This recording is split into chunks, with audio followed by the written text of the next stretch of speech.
paz do Senhor. Nós somos a equipe 2 da cidade de Parnamirim, Igreja ADEPAR, Assembleia de Deus em Parnamirim, presidida por nosso pastor Lenaldo Renovato de Lima, que está aqui comigo. Eu que sou evangelista Assis Irineu, superintendente da Escola Dominical, na ADEPAR, Templo Sede, e o pastor Elias, um dos nossos professores, que também integra esta equipe. Juntos estaremos mais uma vez gravando um podcast da primeira lição do terceiro trimestre da revista de adultos, que tem como título A Igreja Diante do Espírito da Babilônia. Este é um trabalho realizado pelo DENEC, Departamento de Educação, Ensino e Cultura da Igreja Evangélica Assembleia de Deus do Rio Grande do Norte, coordenado pelo pastor Reinaldo Odilo, e um departamento da IADERN, Igreja Evangélica Assembleia de Deus no Rio Grande do Norte, presidida pelo pastor Martim Alves. Então, já de início, eu passo a palavra ao meu pastor Elinaldo e ao pastor Elias para que ambos deem suas saudações iniciais. Nesse momento, eu agradeço a Deus por participar desse trabalho, né? E quero saudar os amados irmãos que fazem a escola dominical, professores, superintendentes, alunos, com a paz do Senhor, que possamos adquirir mais conhecimento com este estudo bíblico. A paz do Senhor, meus queridos, meus pastores aqui presentes também.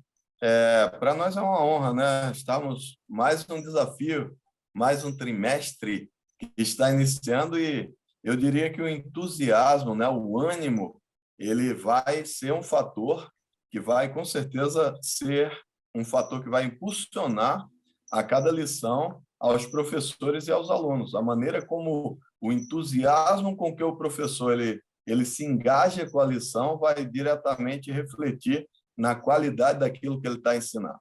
Então, para nós é uma honra poder estar mais um trimestre, até que Deus tem nos ajudado e nós temos estado juntos aí, aprendendo com os irmãos e ministrando algo. Então, Deus abençoe a todos, que nós possamos ter um trimestre abençoado. Muito bem. Então, essa primeira lição tem como título A Igreja Diante do Espírito da Babilônia. O texto áureo diz assim: E na sua testa estava escrito o nome, Mistério, a Grande Babilônia, a mãe das prostituições e abominações da terra. Apocalipse, capítulo 17, versículo 5. A verdade prática ensina: a igreja deve resistir ao espírito da Babilônia presente no cenário atual. Isso deve ser feito por meio do compromisso negociável com a autoridade da palavra de Deus.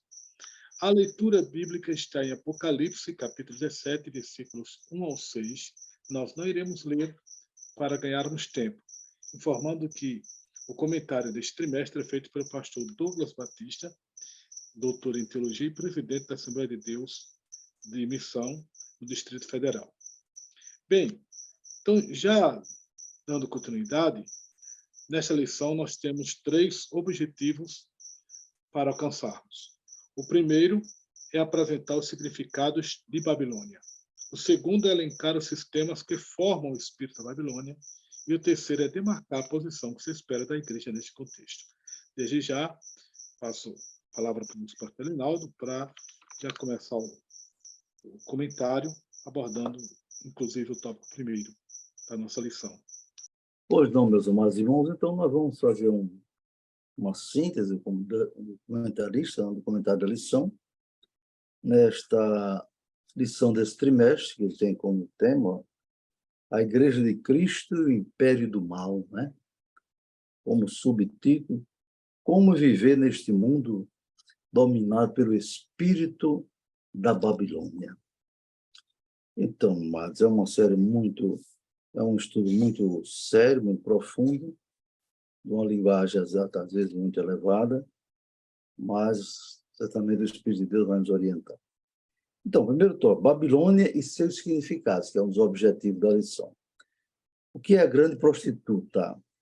A personagem apresentada como grande meretriz ou grande prostituta, diante da qual, na visão do apóstolo, ele viu profeticamente, não é, que todos os reis da terra se prostituíam com ela.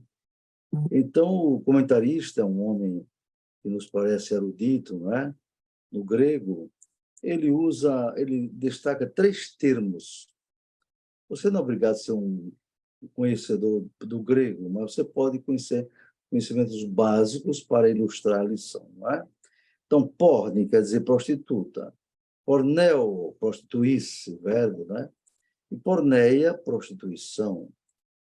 No Antigo Testamento, os profetas, quando falavam de prostituição, tinha 2 sentidos. Podia ser prostituição física, em que as mulheres vendiam seu corpo, como hoje, não é?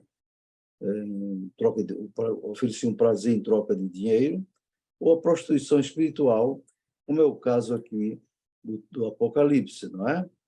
Então, ele indica várias referências que vale a pena o professor estudar, pedir para um aluno ler, por exemplo, Naum 3,4, Isaías 23,15, Jeremias 2,20 e Oséias 2,5. Está vendo? No Apocalipse, há muitas águas onde a prostituta se assenta, simboliza multidões seduzidas pela idolatria, paganismo e sua oposição à fé cristã, como está em Apocalipse 17:15. Assim, a prostituta é identificada como uma das facetas da imoralidade e do falso sistema religioso apresentado no espírito de Babilônia. Então, vamos dar uma olhadinha aqui em Apocalipse 14, versículo 8, não é? O que é que diz aqui a Bíblia, meus irmãos? Diz assim, 14, 8. E outro anjo seguiu dizendo, caiu, caiu Babilônia, aquela grande cidade, ó, que a todas as nações deu a beber do vinho da ira da sua prostituição, no sentido espiritual. E se nós vamos para o capítulo 17, versículo 5, aqui diz assim, e a mulher que estava vestida de púrpura e de escarlata, e adornada com ouro e pedras preciosas e pérolas, e tinha na sua mão um cálice de ouro cheio das abominações e das imundícias de sua prostituição. O versículo 5 diz assim, na sua testa estava escrito o nome, mistério, a grande Babilônia, a mãe das prostituições e abominações da terra. Essa palavra mistério quer dizer ocultismo, não é? As religiões que defendem o ocultismo, espiritistas, reencarnacionistas, etc. Então, meus irmãos, essa visão foi muito forte que o apóstolo teve. Então, a prostituta, então, é o sistema religioso, não é, que vai dominar, sobretudo, na época do anticristo. Mas o comentarista já identifica como sendo um sistema que está sendo desenvolvido nos tempos atuais. A mulher e a besta escarlata. A mulher montada sobre a besta é a descrição da grande prostituta. Né? Nós viramos a página da nossa lição, aqui do professor, para vermos mais uma coisa interessante, não é verdade? Ela se veste de púrpura e escarlate. O que significa isso? Púrpura e escarlate, conforme Mateus 27, 28 e Marcos 15, 17, significa reinar de luxo. Ela também se adorna com ouro, pedras preciosas. Simbolismo o quê? Poder econômico, riqueza. O cálice em sua mão, o cálice, simboliza as abominações e as imundícias da prostituição espiritual. Portanto, o Apocalipse é um livro cheio de figuras, na verdade, muitas vezes incompreensíveis, mas que, com a graça de Deus, ele vai nos mostrando. Né? Representa toda forma obscena relativa a sexo, impuro, de contaminação moral e espiritual da sociedade, meus irmãos.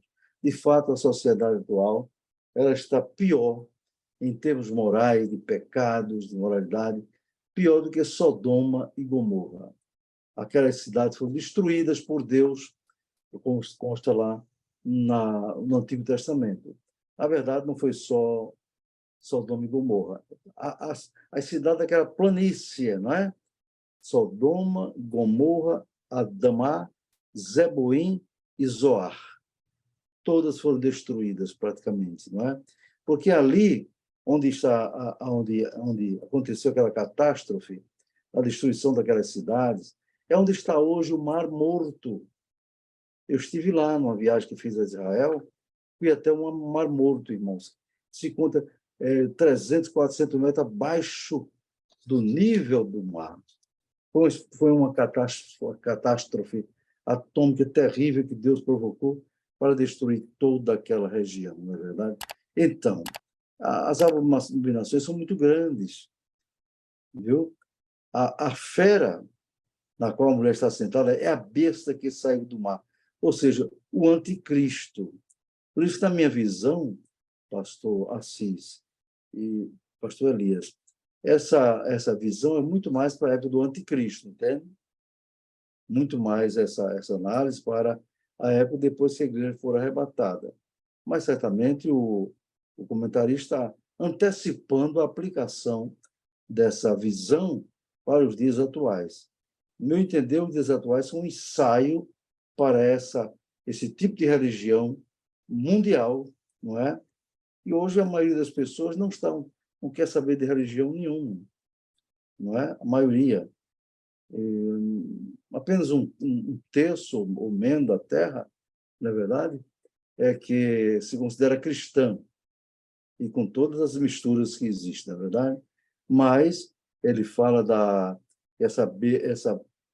o anticristo profere blasfemas contra Cristo, não é? As 7 cabeças significam muito poder, porque 7 na Bíblia é um número absoluto, né? Da totalidade. 7 é o número da perfeição.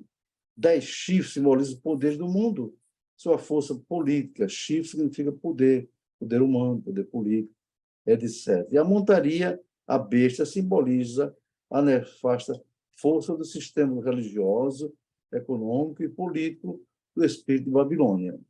Então, no meu entender, o professor pode dizer, olha, essa visão aqui, como fala aqui no anticristo, na besta, que ainda não se manifestou, na verdade, ele só vai manifestar, conforme 2 Tessalonicenses, quando aparecer o espírito da apostasia primeiro, né? O homem do pecado vai se manifestar, etc. Então, o espírito de Babilônia já está na Terra, não tenha dúvida. O espírito de Babilônia.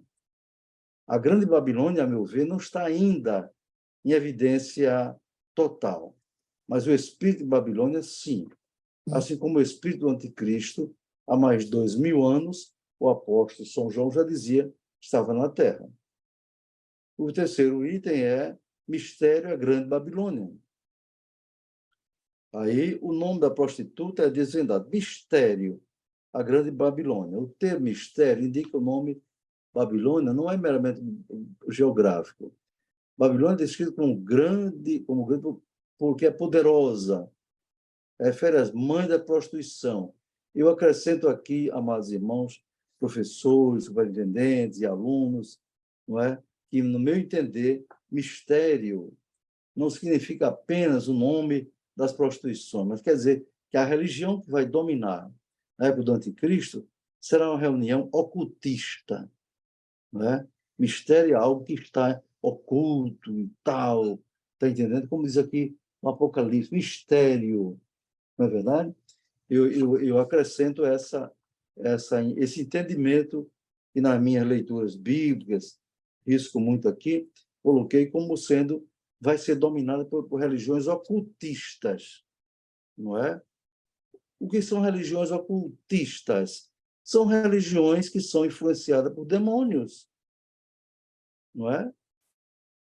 E aí se apresentam como misteriosas, vocês entendem? Elementou toda rebelião contra Deus e a depravação da sociedade. Então, Babilônia, esse espírito de Babilônia, responsável pelo assassinato dos santos, das testemunhas de Jesus. Aí ele coloca Apocalipse 17, 6. Ou seja, atualmente não está havendo assim, de maneira tão terrível, toda essa perseguição. Existe, sim. Todos os lugares, geralmente comunistas ou islamistas, né? Há perseguição. Mas no Apocalipse dá a entender que a perseguição vai ser cruel, terrível, não é verdade? O espírito de Babilônia é um sistema global, deliberadamente anticristão. E aí temos que concordar realmente com isso, não é? Eu creio que já passei pelos 3 tópicos do subtópicos, não é? Deus abençoe. Muito bem. A sinopse diz que o espírito da Babilônia representa uma cultura que é completamente contra Deus. A síntese deste subtópico, né? Indo para o tópico 2, pastor Elias, faça seu comentário no tópico 2, por favor. Meus queridos, nesse tópico 2 é preciso envolver o aluno e falar de forma prática e fazer com que ele crie uma conexão. Ele tem que criar uma conexão entre a vida dele, o meio em que ele está imerso, a sociedade em que ele está imerso e o tópico. Porque o tópico, o espírito da Babilônia, vai falar da influência desse espírito da Babilônia no sistema religioso, vai falar também no sistema político e cultural e vai falar no sistema econômico. Então, o mínimo é fazer um exercício em que o aluno pegue um papel, seria interessante, e ele começa a notar as sutilezas que ele vê dessa influência em cada um desses sistemas, para que ele possa ter aplicação prática e isso prenda a atenção dele. Então, no sistema religioso, que é o primeiro, ele fala que a primeira ferramenta que ele usa é a sedução. Sedução pela prostituição espiritual. E aí, nesse sentido, ele vai destacar 3 ferramentas que são usadas. Dentre elas, o culto ao ego. A pessoa ela vai se colocando cada vez mais no centro do projeto e não Deus. Tanto é que ele destaca que a segunda coisa importante que eles vão fazer com que as pessoas acreditem é ele ser amante de si mesmo. Tudo vai girar em torno dele e para ele. E aí ele vai colocar mais 2 ferramentas que são o amor ao dinheiro e os deleites. Então, tudo isso com a finalidade de afastar. Veja bem que ele fala de sedução. Aí você deve colocar para o seu aluno que pessoas seduzidas, aí você pergunta, pessoas seduzidas são obrigadas a algo ou elas escolhem seguir algo que elas foram tentadas? Então, é importante entender a ferramenta que está sendo usada, que é a da sedução, é apresentar de uma maneira tão bonita, de uma maneira tão aparentemente boa, que faça com que as pessoas comecem a acreditar. Então, ele falando sobre isso, ele vai dizer que, além dessas ferramentas do amor ao dinheiro, do culto ao ego, dos deleites que são usados aí dentro dessa prostituição espiritual, ele vai falar do argumento de liberdade. Então, a palavra liberdade é pregada, que, na verdade, estimula a devassidão e estimula também o afrouxamento de valores morais. Então, quando a gente fala da construção de uma sociedade, a gente fala de valores morais, de valores espirituais, de valores éticos. Então, isso tudo vai formando de cultura, a cultura em si vai estar envolvendo tudo isso. E aí ele fala também do ecumenismo doutrinário. Olha só, a palavra que ele usou aqui, ecumenismo, e quando a gente fala de ecumenismo, é a busca de juntar, o conceito no dicionário, a busca de juntar as diferenças, olha só. Então, quando você não consegue desconstruir algo batendo de frente, você muitas vezes começa a apresentar diversas outras realidades parecidas com verdade para começar a desconstruir. Então, isso aí é utilizado dentro desse processo. Então, ele fala, além desse ecumenismo doutrinário, ele diz assim, olha só a palavra que ele usa, erosão da fé. E aí a gente pode apresentar até na classe um modelo de erosão do terreno. Eu já estudei geografia na Universidade Federal e aí mostrava um modelo de erosão. Aí a gente vai estudar erosão e olha só que interessante, queridos. Quando a gente vai estudar erosão, a gente percebe que uma erosão não começa de uma hora para outra. Primeiro você começa a descobrir a vegetação do terreno. Aí você vai descobrindo a vegetação do terreno, você vai tirando as raízes, vai tirando a vegetação, e aí, de repente, o terreno está completamente sem a proteção vegetal. Quando vem a chuva começa a levar todo o material do terreno, a areia, os sedimentos, e começa a provocar a erosão. Então, da mesma forma, observe as sutilezas. Então, não vai vir de uma hora para outra cavando o buraco. Se é seduzido, ele vai chegar por fases e vai tirando, carreando materiais, que é a linguagem da geografia, carreando materiais até que você vai deixando aquilo ali sem nenhuma proteção e aí começa a formar buracos. Então, é interessante que o professor ele coloque de forma prática. Então, ele vai apresentar, aí, além disso, queridos, o relativismo, que rejeita a doutrina dos apóstolos e a autoridade bíblica. Relativismo, e quando a gente apresenta esse conceito de relativismo, ele vai dizer assim, tudo depende. Depende do contexto, depende do momento, depende de condições, depende do meio, depende do tempo. Então, ele vai dizer que uma coisa, por exemplo, que era pecado antes, agora não deva ser mais encarada como pecado, como nós estamos vendo na sociedade de hoje. Muitas pessoas estão querendo reescrever a Bíblia. E quando, na verdade, o que era pecado há 2000 anos atrás ainda é pecado. Costumes são transformados, mas aquilo que era pecado continua sendo pecado. E aí o comentarista vai falar também, ainda, do sincretismo religioso. E quando fala de sincretismo, essa mistura, ele fala da mistura do sagrado e o profano. Então, queridos, você fundir, quando você causa a fusão de várias doutrinas, você faz uma verdade desconstruindo valores. Então, esses são termos que serão abordados, e quando a gente fala aqui nesse tópico 1 sobre isso, esse é o desafio do professor, trazer de forma prática. Então, antes de sair da sua casa para ir para a escola dominical, prepare algo prático que tenha a ver com a sua vida e com a vida dos seus alunos, para que eles possam ver isso. E qual é a consequência disso? Ele está dizendo, sabe o que vai acontecer com isso tudo?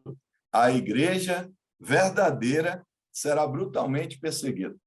Aí pergunto para o seu aluno, e por que será perseguida? Pastor Elinaldo, pastor Assis, eu estava pensando sobre isso enquanto estudava sobre esse tópico, vai ser perseguida porque aquela igreja que mantiver princípios morais, princípios espirituais inabaláveis, ela vai ser considerada arcaica, ela vai ser considerada na contramão de uma sociedade, quando, na verdade, ela está fazendo a defesa da fé, a defesa de valores. Então, aí, o nosso comentarista diz que o fruto disso tudo será uma igreja perseguida por tentar manter, ou por manter, valores espirituais e morais. Aí, no subtópico número 2, vai apresentar isso aí agora na política. Aí ele fala do espírito da Babilônia, oferecendo essa influência sobre a política e a cultura. Aí, quando fala sobre isso, ele fala de pautas progressistas. O progressista, dentro desse conceito, ele vai trazer que progressista é aquele que busca transformações, reformas. E aí, dentro desse princípio, ele vai tentar reformar o quê? Valores, através de apologia ao aborto, ideologia de gênero, legalização das drogas, prostituição. Então, o comentarista traz isso aí, trazendo aquela tão famosa palavra que é a banalização. Você tornar banal, você tornar comum, as pessoas olharem para aquilo que antes era algo que deixava ele escandalizado, mas agora ele fala, não, é normal para a sociedade que nós vivemos. Alguns países aqui da América do Sul já legalizaram a maconha. Então, com isso, conversando com uma pessoa que mora no Uruguai, por exemplo, ele falou, o nível de violência no meu país aumentou muito depois da legalização. Então, diversos prejuízos, não só prejuízos espirituais. Aí ele fala assim, logo, olha o termo que o comentarista usou, patrulhamento ideológico. Significa que ele estigmatiza aquele que é fundamentalista. E aí, ao professor que vai estar lecionando, fundamentalista é você. É aquele que defende o fundamento da fé cristã. Você é taxado de fundamentalista. Então, eles colocarem uma patrulha, eles começarem a andar olhando passo a passo do que você está fazendo. Aí ele já está apresentando politicamente nesse plano como é que se dá essa perseguição à igreja a partir da defesa da fé. o que ele chama de fundamentalista é aquela pessoa que defende princípios e valores. E aí, depois, ele continuando sobre isso, aí diz que há censura contra quem defende valores bíblicos. Olha aí, pastores. E aí ele fala que a grande mídia, as artes, a literatura e a educação promovem uma doutrina contrária à fé cristã. Aquilo que você prega como dentro da sua doutrina de fé, dos seus princípios, aqueles que estão na declaração de fé, que inclusive o pastor Douglas Batista ajudou a reformular em 2016, é tido como arcaico. E aí, continuando isso aí, ele vai falar tudo isso para a defesa do politicamente correto. Olha aí, pastores. Politicamente correto é a defesa de uma nova cultura, a defesa de uma nova forma de olhar a sociedade. E para continuar dentro desse mesmo tema, ou seja, dessa mesma linha de pensamento, ele já falou da transformação espiritual, da transformação política e cultural. Aí, no número 3, ele vai falar do sistema econômico. Então, no livro de Apocalipse, registra o enriquecimento de mercadores. Então, alguém ganha com isso, por meio de exploração. Aí ele fala da exploração da luxúria e da licenciosidade. O espírito da Babilônia mostra o comércio e o governo. Então, ele falando sobre isso, ele vai falar de 3 coisas: a avareza, vai falar de dinheiro e de poder. Pode ver que até os padrões de consumo que são exigidos hoje para uma sociedade fazem com que muitas pessoas até eles peguem e comecem a fazer coisas que são erradas, na busca de alcançar logo aquilo que, em vez de ele seguir todo um percurso para conquistar, ele vai criar atalhos. E dentro desse atalho, às vezes até cometendo crimes. Às vezes cometendo crimes para poder ter aquele padrão de consumo que ele vê numa sociedade que diz que bem-sucedido é aquele que tem carrão, é aquele que tem uma casa com uma estrutura que a gente vê muito em televisão. Aí a pessoa, às vezes, a maioria da sociedade não alcança aquele padrão, e aí ele fala assim, ó, as pessoas são motivadas a levar vantagem financeira ilícita e imoral. Então, ele vende a sua consciência em prol de alcançar esses valores. E falando disso, para quê? Para a satisfação dos prazeres pecaminosos e do consumismo desenfreado. Então, queridos, eu acho que falei bastante, né? Peço perdão aos pastores, mas achei complexo esse tópico. Eu tive que estudar bastante coisas, porque realmente é um grande desafio. Os professores vão ter que apresentá-lo de forma prática, senão os alunos vão começar a bocejar e você vai começar a perder o seu aluno, para que ele possa realmente anotar e dizer como é que isso está aplicado no meio que eu estou imerso, tanto no meio religioso, no meio social, no meio cultural, no meio político. Então, os alunos devem saber bem como é que ele está imerso, porque ele faz parte desse sistema. Então, Deus abençoe, queridos. Eu espero que tenha contribuído nesse tópico. Muito bem, pastor Elias. Vimos aí a sinopse deste tópico 2, diz que o espírito da Babilônia se revela nos sistemas religioso, político, cultural e econômico. O tópico 3 versa sobre a posição da igreja diante do espírito da Babilônia. E a posição está colocada aqui em 3 subtópicos. O primeiro é não negociar a ortodoxia bíblica, o segundo é formar o caráter de Cristo, e o terceiro é aguardar a volta de Cristo. Então, no primeiro, não negociar a ortodoxia bíblica, o comentarista começa dando uma descrição da palavra ortodoxia. Diz que esta palavra vem do grego ortos, que significa correto, e da expressão doxa, do verbo dokel, com o sentido de crer. A junção dos termos traz a ideia de crença correta. Nesse aspecto, a ortodoxia cristã tem a Bíblia Sagrada como a suprema e inquestionável árbitra em matéria de fé e prática. Por conseguinte, a Igreja precisa reafirmar a verdade bíblica como um valor universal e imutável. A ortodoxia é a crença correta, né? Orthos, correto, doxia, crença. Une-se a palavra e forma o que a gente chama em português de ortodoxia. Crença correta aqui pressupõe que as doutrinas da igreja, que são ortodoxas, são corretas, são bem fundamentadas, estudadas de acordo com a teologia sistemática, bem elaboradas dentro da declaração de fé, dentro do credo da denominação cristã. E assim como cristãos, como evangélicos, que seguimos a ortodoxia, nós procuramos fazer com que o nosso sistema de fé esteja totalmente coerente com as Escrituras a partir de um conjunto de interpretações corretas, interpretação correta das Escrituras, né?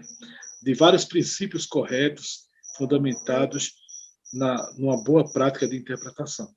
É com base nisso que seguimos os princípios de fé. Ele diz aqui que, por meio do estudo bíblico, sistemático e doutrinário, torna-se possível capacitar o crente para enfrentar o espírito da Babilônia e suas ideologias contrárias aos valores absolutos da fé, com mansidão, temor e boa consciência. Ou seja, somente bem firmados nas doutrinas e doutrinas corretamente expostas à luz da palavra de Deus, doutrinas ortodoxas, bem fundamentadas, é que o cristão pode vencer esse espírito da Babilônia, não negociando a fé bíblica, não negociando seus valores espirituais, não negociando seus valores éticos. O segundo ponto que ele coloca aqui é formar o caráter de Cristo. E diz que o caráter cristão refere-se à nova vida, modo de pensar e agir daqueles que pertencem a Cristo. E aí ele enfatiza que isso aqui é desenvolvido através do fruto do Espírito, que desenvolve o caráter do salvo, conforme Gálatas capítulo 5, especialmente o versículo 22, que descreve o fruto do Espírito em seus 9 aspectos. O fruto do Espírito, ele marca o caráter cristão. O cristão, ele precisa viver de acordo com o que Paulo nos ensina ali aos Gálatas. Paulo diz que o fruto do Espírito é amor, alegria, paz, longanimidade, benignidade, bondade, fé, mansidão, temperança. São aspectos que devem estar marcando o caráter de cada cristão. Ele mostra que o fruto é conhecido pela árvore, conforme disse Jesus em Mateus 12, 33. E aí, avançando para o que Paulo ensina, ele diz que este fruto, o fruto do Espírito, esta formação do caráter, é o melhor antídoto contra o veneno do pecado. É este fruto, é andar no Espírito. Você anda no Espírito quando desenvolve o fruto. Sem o fruto do Espírito, não tem como andar no Espírito. Paulo disse que quando nós andamos no Espírito, não cumprimos a concupiscência da carne. Andar no Espírito, no contexto de Gálatas 5, 22 ao 25, é produzir o fruto do Espírito Santo. Viver de acordo com o caráter de Cristo. A falha na formação moral do caráter produz pseudo-cristãos escravizados pela carne, conforme está escrito aqui em Judas, especialmente versículos 1, 12, aliás, no versículo 12 e 13, né? Capítulo único de Judas. E aqui, essa escravidão da carne, irmãos, vale sempre destacar que carne se refere à natureza pecaminosa. Os instintos não controlados pelo Espírito, os desejos pecaminosos que não estão sob a gestão do Espírito. Sempre nos é explicado que há uma diferença entre os termos corpo na Bíblia e carne. Carne é sarx, corpo é soma. Corpo se refere a toda a nossa constituição física. Nosso corpo é templo do Espírito Santo. Mas Paulo emprega o termo sarx por diversas vezes para falar de uma natureza pecaminosa, de inclinação para o pecado. Ele até faz uma diferença quando se trata de carne para o consumo, ele usa a palavra crea, que é carne já no sentido de carne mesmo. Mas sarx, que também é carne, mas no contexto usado por Paulo, é usado no sentido de natureza pecaminosa, diferente de soma, que é corpo. Pois bem, o cristão, para que ele escape desses desejos da carne, precisa deixar que o Espírito Santo produza o seu fruto, o fruto do amor, junto com os demais aspectos, conforme já descritos. Portanto, a igreja que prima pelo estudo e aplicação da palavra de Deus produz crentes espiritualmente maduros, capazes de resistir o espírito da Babilônia presente no cenário global. Ou seja, para enfrentar o espírito da Babilônia, é preciso ter uma fé bíblica sadia e também ter um caráter cristão moldado pelo Espírito Santo. E, por derradeiro, aguardar a volta de Cristo. Quem está moldado nesse caráter cristão, pelo Espírito do Senhor, tem o fruto do Espírito em sua vida, vai estar aguardando Jesus ao altar. Ele mostra que a dispensação da graça termina com o arrebatamento da igreja, antes da grande tribulação, e que, acerca dos sinais que precedem a volta de Cristo, se destaca a apostasia, a inversão de valores, perseguição, guerras, fomes, pestes e terremotos. E que, diante desses eventos, o cristão é exortado a não viver despercebido, mas a esperar o seu Senhor em oração e vigilância. E ainda requer do salvo, enquanto aguarda a bendita esperança, a renúncia à impiedade, às paixões mundanas e a viver neste presente século uma vida de alto domínio, integridade e santidade. Ou seja, é no domínio do Espírito Santo que a gente consegue viver assim. Deixando o Espírito Santo mudar. É uma vida dedicada ao estudo da palavra, à oração, constância também na casa do Senhor. O crente não pode pensar que ele vai ser santo vivendo separado da igreja, vivendo fora da comunhão da igreja, como tantas pessoas se tornam desigrejadas. Não é dessa forma. A Escritura nunca fomenta o cristão viver separado. Então, precisa viver na comunhão, na comunidade cristã, junto com a igreja, uma igreja séria, uma igreja que prima pela palavra de Deus, ter uma vida de oração, uma vida de estudo da palavra, uma vida de busca ao Senhor, deixando que o Senhor, através do seu Espírito, transforme o seu caráter e aguardar a vinda de nosso Senhor Jesus Cristo. A sinopse desse tópico 3 é o seguinte: espera-se da igreja que se mantenha fiel na ortodoxia bíblica, como falamos, doutrina correta, desenvolva o caráter de Cristo, mediante o fruto do Espírito, e cultive a espera pela vinda do Senhor. Então, esta foi a síntese do tópico 3º. Quero passar a palavra para o nosso pastor Rinaldo, para trazer suas considerações finais e fazer o encerramento deste nosso podcast.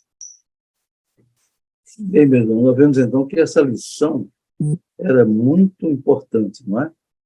Porque ela está enfocando o espírito da Babilônia, a grande religião mundial que vai dominar o mundo na época do anticristo.